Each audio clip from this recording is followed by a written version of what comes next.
Igor, savā jaunajā grāmatā tu raksti, ka ķīniešu pasaules uzskatās stihijas, jeb tas, ko citkārt mēs saukt par pirmelementiem, ka tās ir metafāras. Ko tu īsti ar to domā?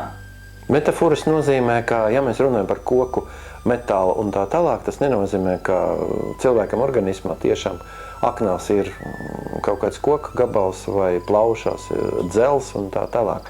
Tie ir tikai nosaukumi, bet zem katra nosaukuma ir vienkārši noteikts tādu īpašību kopums, ar kuru vienkārši vieglāk ir strādāt.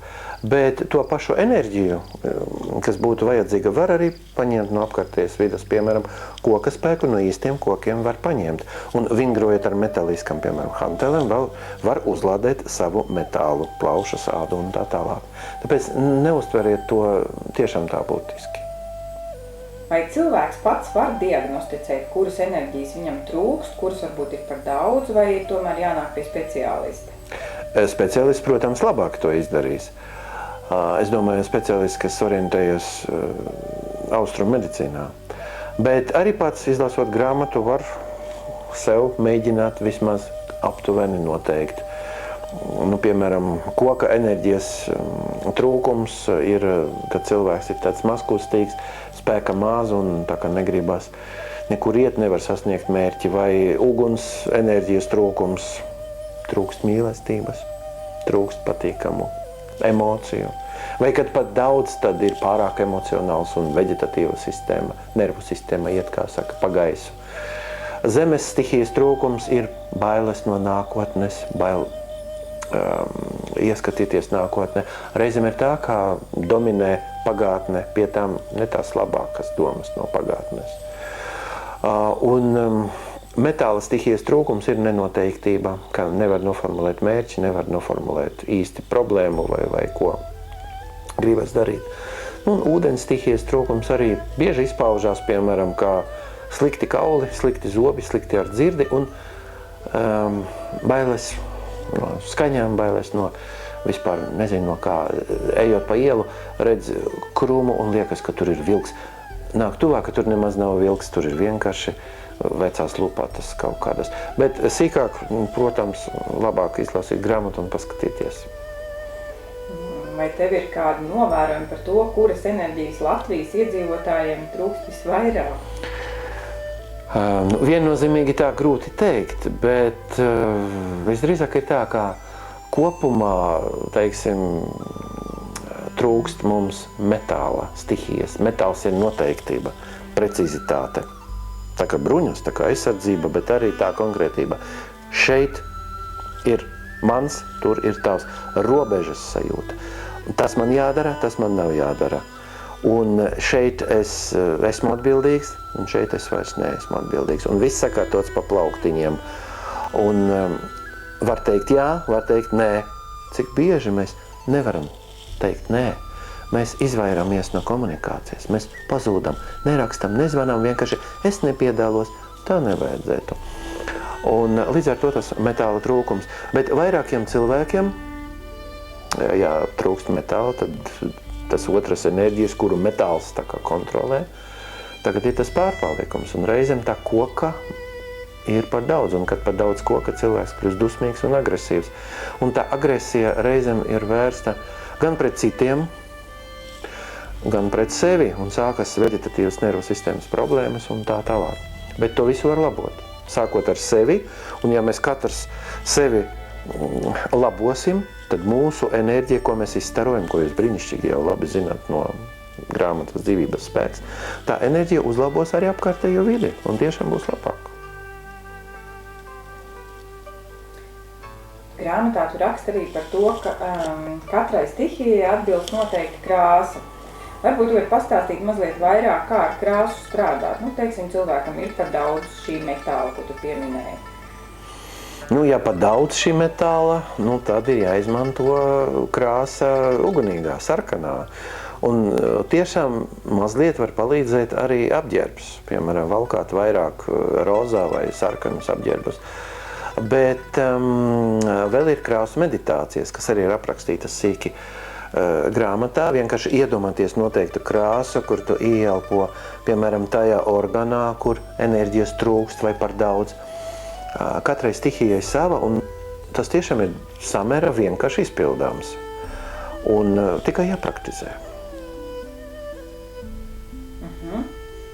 Ko tu teiktu cilvēkiem, kuri apgalvo, ka ciguni tas jau tāds ķīniešu padarīšana, ko mums latviešiem, mums tomēr kaut kas cits tāds, pilnīgi cits pasaules uzskats, droši vien arī pilnīgi cita vingrojuma sistēma. Nevar teikt, ka mums pilnīgi un absolūti un šausmīgi atšķiras, bet mūsu ciguns, droši vien jūs jau zināt arī no manām grāmatām, ka mēs esam labi pārstrādājuši to cigunu un paņēmam no ķīniešiem tikai to, kas mums der, kas mums ir kopīgs. Mums taču tāpat kā ķīniešiem viena galva, 2 rokas, uz katras 5 pirksti, 2 kājas un iekšā arī ir tas pats. Un arī smadzenes. Līdzīgas tikai savādāk domā. Mēs varam to vingrot, mēs drīkstam to darīt un praktizējot regulāri mēs nemaz par ķīniešiem nepaliksim. Mēs paliksim tādi, kad mēs esam, tikai bišķiņ labāki. Grāmatā tu demonstrē tādu ļoti interesantu vingrojumu kompleksu ar vēl interesantāku nosaukumu, 8 brokāta gabali.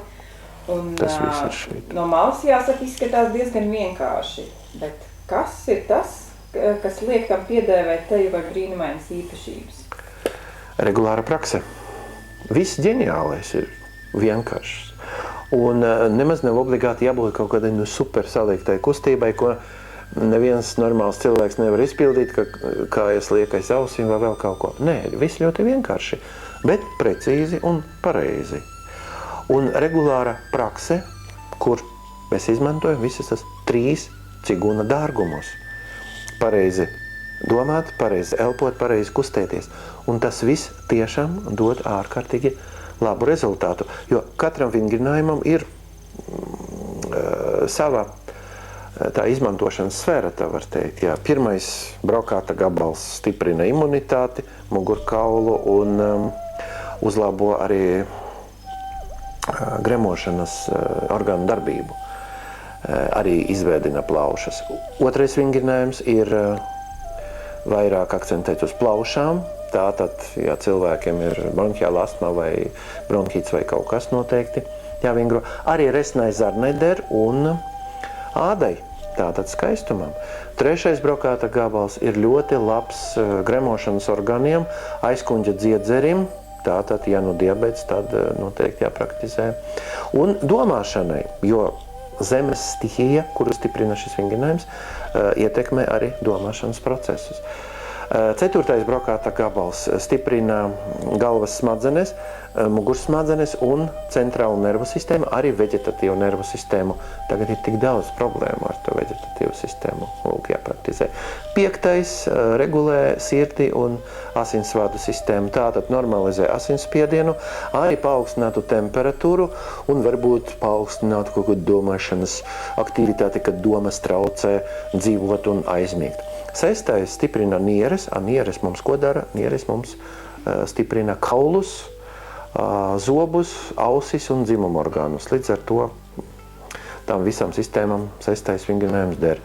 Septītais vingrinājums ir domāts pamatā aknu un žulspūšļu stiprināšanai, bet koka stihija mums darbojas arī uz acīm, uz cīpslām, tātad muskuļi kļūst stiprāki.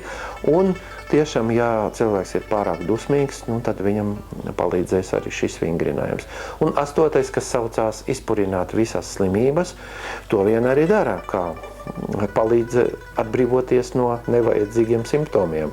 Tātad ārstēties. Kāpēc? Tāpēc, ka astotais vingrinājums uzlabo kapilāru asinsrīti, mazo asinsvadu, ka katrai šūniņai uzlabojas tā barošana un principā tad viss organisms mums jau ir praktiski apkalpots. Tas nozīmē, ka cilvēks var nepildīt visu kompleksu, bet, teiksim, izvēlēties tos vingrojumus, kas vislabāk atbilst viņu problēmām. Labāk, protams, pildīt visu kompleksu un nemaz viņš tik garš nav. 10 minūtes, varbūt 15 viņš prasa, bet to, ko īpaši vajag, izpilda parasti tādu akcentu, varbūt ne 8 reizes, kā ir teikts instrukcijā, bet vairāk. Un tāpēc